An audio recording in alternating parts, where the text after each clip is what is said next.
بايرن ميونخ واكلاند سيتي، ايه الماتش الودي ده؟ يعني ايه زي ما انا كنت متوقع من البطوله بطوله وديه.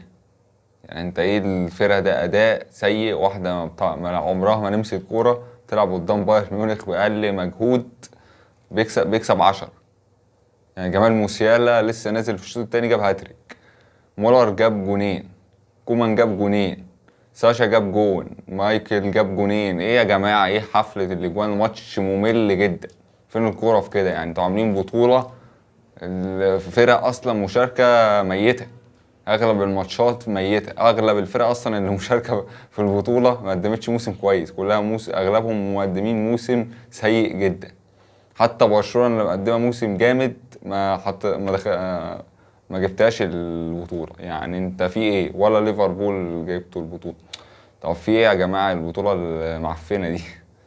يعني بطوله غريب، ماتش غريب جدا.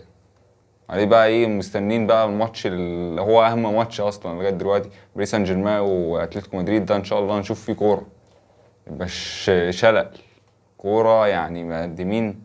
ده ماتش الاهلي وانتر ميامي كان احسن من الماتش ده بكتير.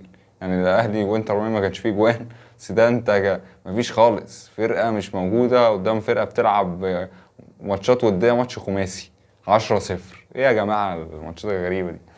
لسه مستمرين طبعا في احداث ما بعد مباراة الاهلي والحاجات اللي بتحصل والتصريحات وكده. ماتش امبارح عجبني فيه كذا حاجة هنتكلم عليهم قبل ما نتكلم عن الاحداث الماتش.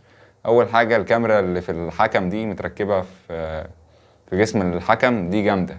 بتجيب اللقطات من ورا كده، كاميرا اكشن وهو بيجري ورا الكرة والهجمة، بيبقى شكلها جامد صراحة. عجبتني في تبديلات ريبيرو مدرب الاهلي. انا مش عارف ايه التبديلات الغريبة اللي عملها ده، هو المدرب لسه ما يعرفش لعيبه خالص. التبديلات بتاعته ده لسه اللي هو ايه، بنلعب ماتش ودي، بطوله وديه، منزل لي 3 تبديلات غراب. يعني انت نزلت جراديشار، نزلت حسين الشحات، ونزلت محمد طاهر على طول. ايه يا جدعان ونزلت قفشه.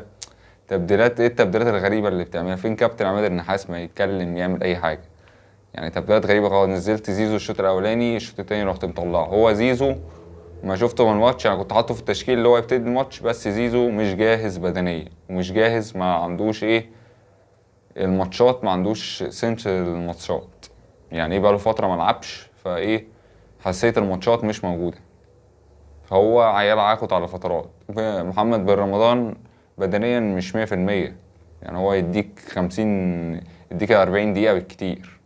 انت طلعته كان هو خلص اصلا. الشوط التاني الاهلي ما ظهرش، محمد بن رمضان كان خلص. طبعا انانيه حسين الشحات.